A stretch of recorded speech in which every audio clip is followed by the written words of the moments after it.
मैं आज की इस कैंसर क्लास में आप लोगों को एक बहुत विशेष ये लेसन देना चाहता हूं कि आप लोगों के दिमाग से ये बात बिल्कुल स्पष्ट हो जानी चाहिए कि कैंसर रोगी को उपवास में जो जो चीजें खिलाई जाती है वो सभी चीजें खिलाई जा सकती है। अब आप इसको बहुत अच्छे से समझो। दुनिया में किसी भी फल से, फल का मतलब आम, अंगूर, पपीता, ककड़ी, खरबूज, तरबूज, फल सब आ गए। जितने भी फल हैं, फ्रूट्स जिनको अंग्रेजी में कहते हैं, वो सभी उपवास में खाए जाते हैं। तो आपका यह प्रश्न नहीं होना चाहिए क्या मैं पपीता खिला सकता हूं क्या? इसका मतलब आप यहां ध्यान से नहीं सुन रहे हो। आपका यह प्रश्न नहीं होना चाहिए क्या मैं एप्पल खिला सकता हूं क्या? हाँ, बिल्कुल खिला सकते हैं। आप एप्पल भी खिला सकते हैं, आप पपीता भी खिला सकते हैं, आप सभी प्रकार के फल खिला सकते हैं जो इस पृथ्वी पे पैदा होते हैं। सभी सूखे फल भी खिला सकते हैं। जैसे अंजीर आता है, अंजीर सूखा हुआ होता है, ताजा अंजीर भी मिलता है, पर सूखा हुआ अंजीर भी आता है, वो खिला सकते हैं। दूसरा, आप सूखे मेवे का मतलब हो गया काजू, दाख, अखरोट, छुआरे, पेंड खजूर, ये जितने भी सूखे मेवे ये आप खिला सकते हो। मेवे है तो ये भी फल है, पर चूंकि ये सूख गए और ये महंगे हैं, महंगा है जो मेवा है, समझ गए? ये आप सभी चीजें कैंसर पेशेंट को खिला सकते हैं। नंबर 3, जितने कंद मूल फल, कंद जमीन में बैठने वाले, मूल यानी कि गन्ना, और फल मैंने आपको बता चुका हूं जितने भी फ्रूट्स हैं वो सबके सब आप सीधे काट के खिला सकते हो, उनका जूस बना के खिला सकते हो, 2 फलों को एक साथ में मिला के जूस बना सकते हो, वो पिला सकते हो। समझ में आ रही बात?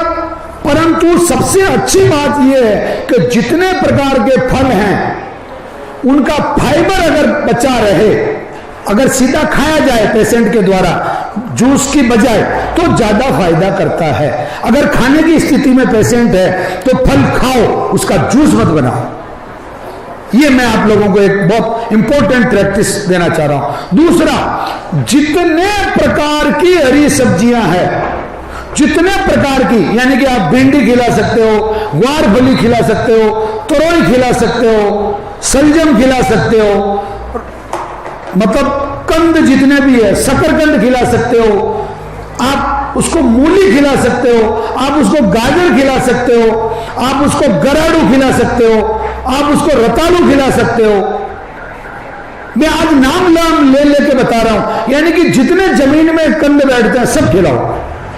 आलू खिला सकते हो।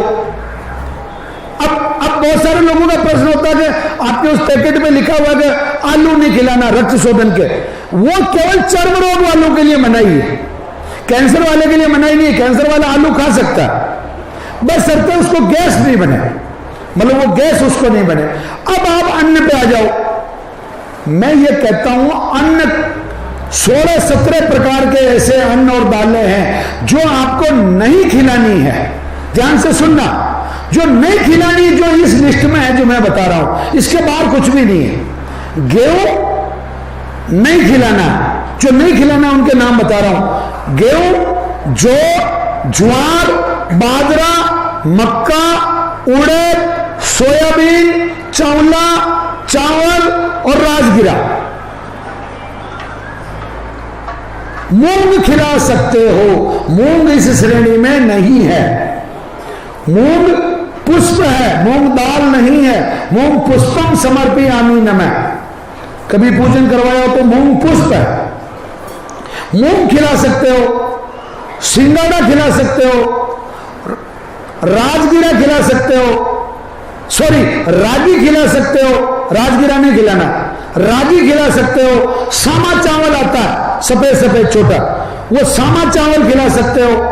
यानी कि उपवास में सींगदाना खिला सकते हो, बादाम खिला सकते हो, काजू, दाख सब खिला सकते हो। समझ में आ गई? तिजारा के जो दाने आते हैं, अफीम का बीज जो होता है, अफीम के जो बीज होते हैं दाने, बहुत सारा हलवा बना के भी खिलाते हैं, वो खिला सकते हो। गुड़ खिला सकते हो। शक्कर नहीं खिलानी, सफेद शक्कर जो आती है, व्हाइट शुगर और व्हाइट सॉल्ट, सफेद नमक और सफेद शक्कर कैंसर रोगी के लिए जहर है। आप गुड़ खिलाइए, या बूढ़ा शक्कर आती है, गुड़िया शक्कर, वो खिलाइए।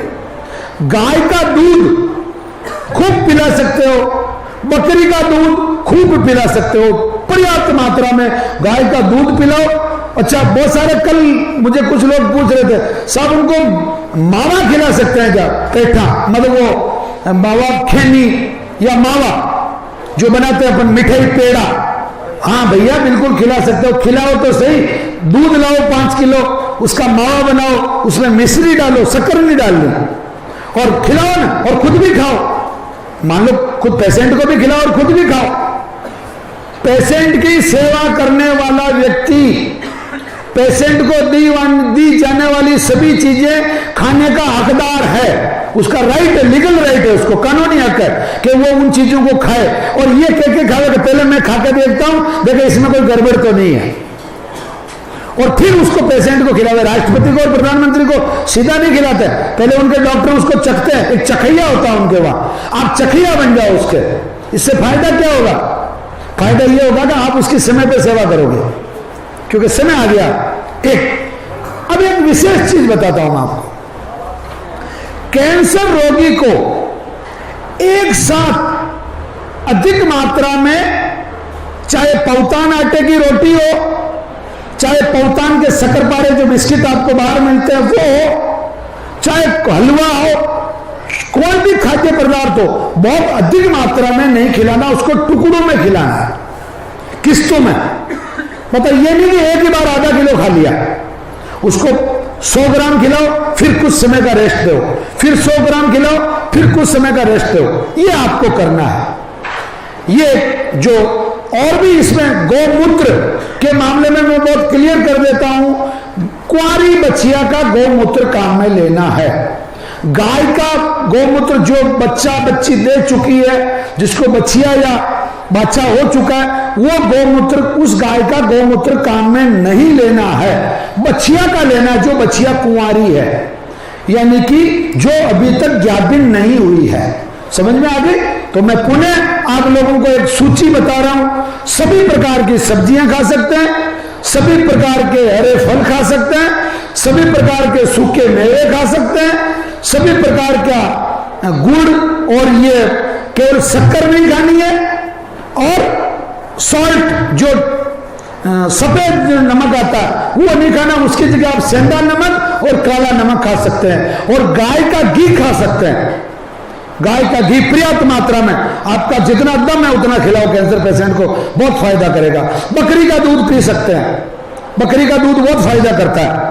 और जिन क्षेत्रों में ऊंट का दूध होता है, ऊंटनी का, वो बहुत फायदा करता है, कैंसर पेशेंट के लिए बहुत प्यारी चीज है। और आज की क्लास में मैं स्पेशल तौर से ये कहना चाहता हूं, किसी भी कैंसर पेशेंट को प्रतिदिन आप कम से कम 20 ग्राम अलसी खिला सकते हैं। अलसी में ओमेगा 3 होता है, और ऑक्सीजन का जो सर्कुलेशन है वो अलसी की वजह से बहुत अच्छा बनता है।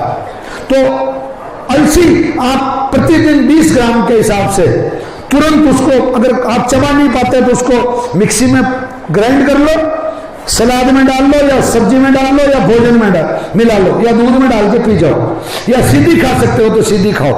मुनक्का दाग सबसे ज्यादा मात्रा में खिलाने हैं। मुनक्का दाग, अंगूर के बीज, अंगूर के बीज में एंटी कैंसर प्रॉपर्टी होती है। तो अंगूर, जो मुनक्का दाग जो है वो सूखा हुआ अंगूर है, उसके अंदर वो बीज है, तो वो आपको बहुत अधिक मात्रा में, बोला आप जितना खा सकते हो उतना खाना है। समझ में आ गई? ये एक वीडियो था आप लोगों के लिए।